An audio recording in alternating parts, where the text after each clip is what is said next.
One day, my friends, one day until the forbidden door is open for good. But as John Moxley rightfully pointed out in a recent interview, how can we call it the forbidden door anymore when it's not forbidden and everybody is just allowed to walk through it? So I sat down and I thought about it and I was like, okay, we've got to come up with a new name that's more appropriate. So I have decided from now on it shall be called The Permitted Place. I know it sounds like somewhere you'd been put after you committed a crime, but that's it as far as I'm concerned. Come Sunday, New Japan AEW will be giving us the Permitted Place pay-per-view. And if you actually did do that, you'd be lucky to get one by. But forget all about that, because my name is Simon from WhatCulture. We have just had the very last go-home show, also known as AEW Rampage. So let's find out whether it gets an up, that's right, or whether it gets a down.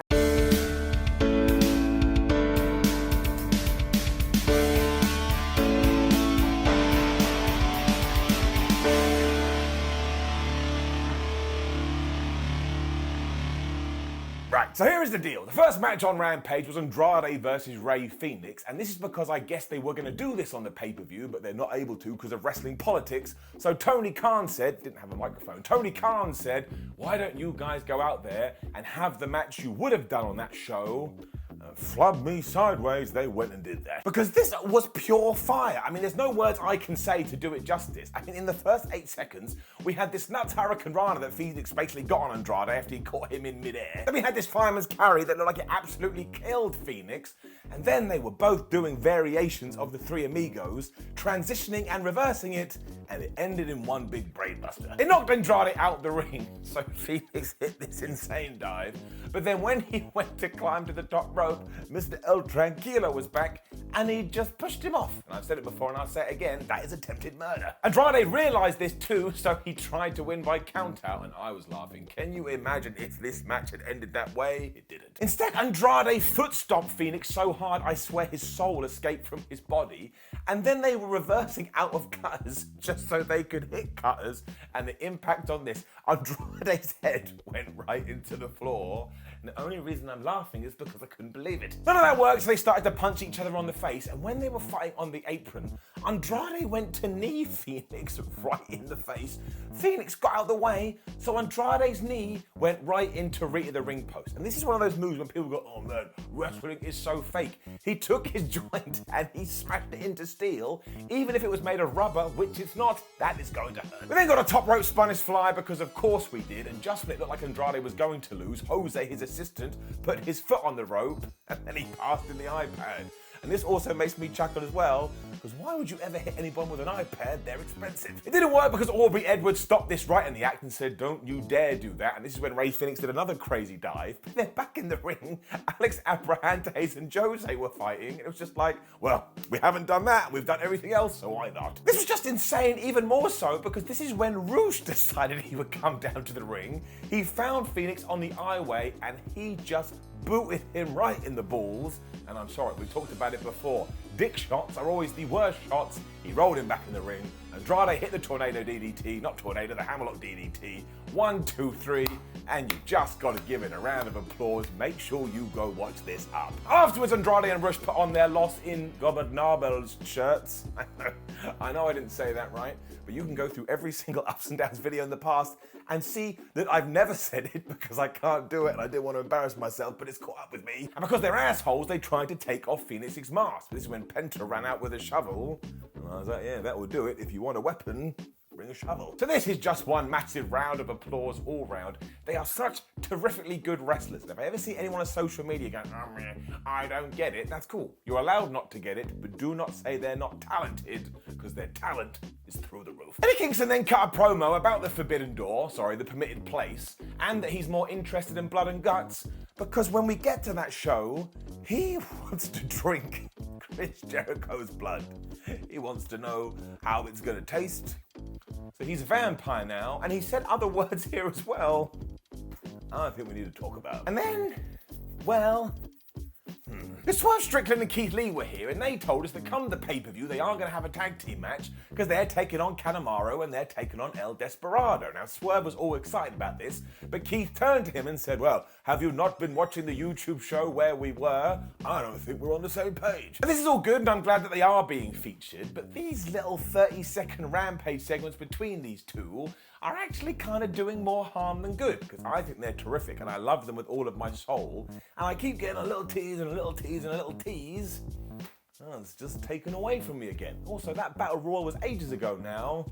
We haven't done much with it at all. I know that it's happening on the YouTube shows, and I do watch those, but if you don't watch those, and you just watch Dynamite and Rampage, you have to be a little bit confused. It's not the end of the world, because this is happening because the roster is so big, and I would rather that.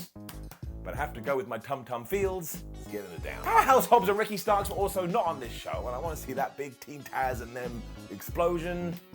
Probably just getting carried away here, but you know what? Sometimes it's fun to get carried away. Rampage then went Rampage. What I mean by that is that it was Mercedes Martinez and Serena Deeb taking on Serena and Laynie Luck. Now, we did have the whole can they coexist storyline here, because once again, we have been doing this between Mercedes and Serena on the YouTube stuff. The answer is yes, they absolutely can coexist. And while they bickered and argue a little bit, within a few minutes they head on the double submission and they won. Now, this was a decent match, so I am going to give it an up, and I do like the fact that we are building to Serena Deeb taking on Mercedes Martinez for their championship.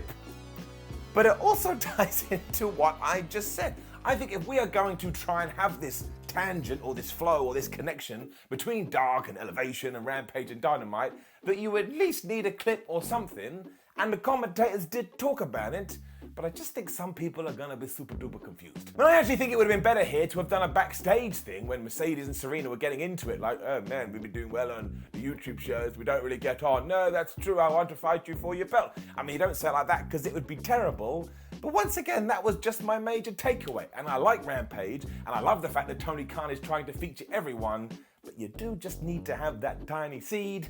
Let's get it down. And this also kind of tied into what happened next, because we had a video for Tully Enterprises, and then all of a sudden, Jonathan Gresham and Lee Moriarty were here, when Tully Blanchard walked up to them and said, I hate you guys, so Jonathan Gresham went, well, that's okay, let's have a match. What? And look, I get it, it's cool, it's good, because hopefully this does mean that we are having a deal soon for Ring of Honor, and that's going to be back on TV, but this just came out of nowhere, and I watched flipping everything. So it was some really, really wild stuff, although I want to make it very clear, I was very happy and very pleased to see all of these guys back on my TV. And then Hook defeated the DKC. The Forbidden Door, the Permitted Place, doing its thing again. It was everything that it needed to be.